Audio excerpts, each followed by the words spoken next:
আপনাদের কাছে আজকের মাহফিলের প্রধান অতিথি জনাব মোহাম্মদ এমদাদুল হক বাদশা সাহেব, সাবেক সাংগঠনিক সম্পাদক জাতীয়বাদী যুবদল চট্টগ্রাম মহানগর।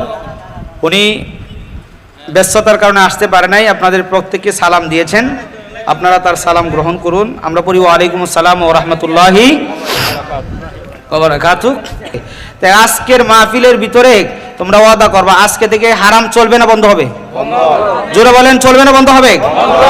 নামাজ চলবে না বন্ধ হবে? সুদ চলবে না বন্ধ হবে? এগুলো আমাদের দরকার আছে কি আছে না? আচ্ছা ইনশাআল্লাহ তোমরা যাও, ওনাদের জন্য সকলে দোয়া করবেন। আল্লাহ তাআলা যেন আগামী বছর এই মাহফিলটা আরো সুন্দর করে আরো এক দুজন বক্তা বাড়ায়া সারা রাত ব্যাপী আমরা মাহফিলটা করতে চাই কি চাই না? জোরে বলেন, চাই কি চাই না? আমারা দাওয়াত দেওয়ান লাগবে এমন কোনো কথা না, আমারা দাওয়াত দেওয়ান লাগতো না, আমার যথেষ্ট দাওয়াত আছে আলহামদুলিল্লাহ, আপনাদের দোয়া। তো আগামী বছর মাহফিলটা চাই কি চাই না? খালি মুখে বলবেন না কিছু দিবেন? দিবেন না? খালি মুখে বললে হবে না, কিছু দিতে হবে। এক লোক টিফিনকের বাড়ির মধ্যে গুস্তু তরহারি লইয়া 91 কান্তাছে বলে আরেক লোক জাকি রে তুই কান্দস কে রে? আমার ফেডের মধ্যে বুক।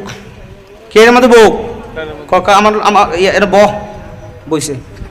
একজনে বইয়া কান্তাছে, আরেকজনের টিফিন কারির বাড়ির মধ্যে গুস্তু আর রুটি লইয়া যাইতাছে, আর কথা বুঝছেন?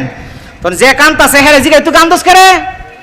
আমার ফেডের খিদা 2 দিন ধরে খাই না কান্তাছি। হ্যাঁ টিফিন কারির বাড়ির মধ্যে কিন্তু গুস্তু আছে, রুটি আছে, হ্যাঁ না দিয়ে হ্যাঁ লগে বইছে, বইয়া হ্যাঁ কান্তাছে। আর মানুষ আর জিজ্ঞাসা করে এ বাড়া একটার কান্নার যন্ত্রণায় ভাল লাগে না, আরেকটা কান্তাছে, সমস্যাটা কি? হের কান্দন দেখে আমার কান্দন হইতাছে, হের কান্দন দেখে আমার কান্দন হইতাছে। তোর টিফিন কারির বাড়ির মধ্যে কি গুস্ত আর রুটি, হয় বেক করে রয়েছে, একটু গুস্ত আর রুটি দিবে, হ্যাঁ খাইবো, খায়া এর ফেটের ক্ষুধা নিবার হবো, কান্দা বন্ধ হয়ে যাবো। না দরনার হেলো কুতুর কাইন্দা দেম, গুস্ত রুটি দিতাম না, আপনারা যদি কোনো আসি আসি মাল দিতাম না, হইব কথা বলেন হবে? আমরা আগামী বছর মাহফিলটা হোক চাই কি চাই না? আল্লাহ তাআলা আপনাকে আমাকে আজকের মাহফিলের উসিলায় যেন জীবনের গুনাহ খাতা মাফ করে দেয়, সকলে বলে আমিন।